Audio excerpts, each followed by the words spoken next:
क्या कहता है विज्ञान? अंतरिक्ष कैसे पहुंचाए जाते हैं उपग्रह? पृथ्वी से बाहर कोई भी वस्तु अंतरिक्ष स्पेस में पहुंचाना बहुत मुश्किल काम है। इसमें वस्तु के पृथ्वी के गुरुत्व के प्रभाव से मुक्त होना बहुत जरूरी है। इस विशाल बल के विपरीत अंतरिक्ष में जाने के लिए बहुत सारा ईंधन और विशेष तकनीक भी जरूरत होती है। इसके लिए विमान की जगह रॉकेट ही सबसे ज्यादा उपयुक्त होते हैं। जो आज प्रक्षेपण यान कहे जाते हैं, उनका काम ही उपग्रह या यानों को अंतरिक्ष में पहुंचाना होता है। अंतरिक्ष स्पेस में जाना इंसान के लिए सदियों से एक सपना रहा है। जहां इंसान को वायुमंडल में ही ऊंचाई तक पहुंचने में सैकड़ों साल लग गए और वह विमान बना पाया। अंतरिक्ष में जा पाना इंसान के लिए एक बहुत बड़ी उपलब्धि है। अंतरिक्ष में जाना आसान नहीं है। आज कई अंतरिक्ष यान और कृत्रिम उपग्रह अंतरिक्ष में इतनी ज्यादा मात्रा में पहुंचाए जा रहे हैं कि ऐसा लगता है कि सैटेलाइट। अब यह बहुत आसान काम हो गया है, लेकिन यह आज भी बहुत मुश्किल काम है। अंतरिक्ष में रॉकेट के जरिए यानों को पहुंचाना बहुत ही चुनौती भरा और खर्चीला काम है, जिस पर हमारे वैज्ञानिक आज भी काम कर रहे हैं। इससे पहले दोस्तों, अगर आपने हमारे चैनल को अभी तक सब्सक्राइब नहीं किया है तो कृपया सब्सक्राइब करें और वीडियो को एक लाइक कर दीजिए। अंतरिक्ष में चीजें कैसे जाती हैं, यह जानने के लिए यह समझना जरूरी है कि अंतरिक्ष की शुरुआत कहां से होती है। इसकी शुरुआत कारमान रेखा से होती है, जो पृथ्वी की सतह से 100 किलोमीटर की ऊंचाई तक जाती है, जबकि आमतौर पर वायुयान केवल 10 किलोमीटर तक की ऊंचाई तक ही जा सकते हैं।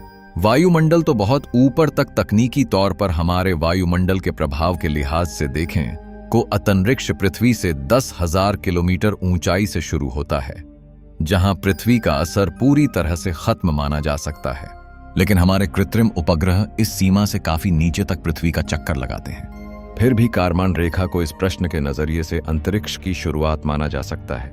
सवाल यह उठता है कि क्या वायुयानों को अंतरिक्ष तक ले जाया जा सकता है या नहीं। इसका उत्तर ऐसा क्यों नहीं होता इसमें छिपा है। सबसे पहले तो जैसे जैसे हम ऊपर उठते हैं, हवा और ऑक्सीजन दोनों ही कम होने लगते हैं। जहां वायुयानों अपनी उड़ान के लिए हवा और ऑक्सीजन पर निर्भर करते हैं, हमें भी सांस लेने के लिए ऑक्सीजन की जरूरत पड़ती है। वायुयान के इंजन सामने से हवा को खींचते हैं और उससे ईंधन जलता है जो ऑक्सीजन से मिला हुआ होता है। इससे हवा गर्म होती है, जो बहुत तेजी से पीछे की ओर निकलती है और विमान आगे बढ़ता है।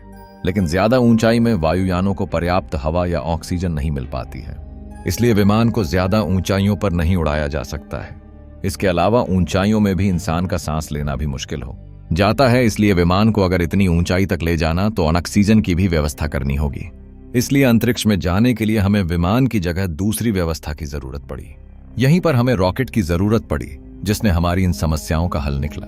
जहां वायुयान के इंजन को हवा से ही ऑक्सीजन मिलती है, ऐसा रॉकेट के इंजन के साथ नहीं होता है। उसके लिए ऑक्सीजन या हवा की आपूर्ति के लिए अलग से व्यवस्था होती है, जो रॉकेट अपने साथ खुद ले जाते हैं। इसकी वजह से रॉकेट में दूसरे सामान और यात्रियों के लिए जगह कम हो जाती है।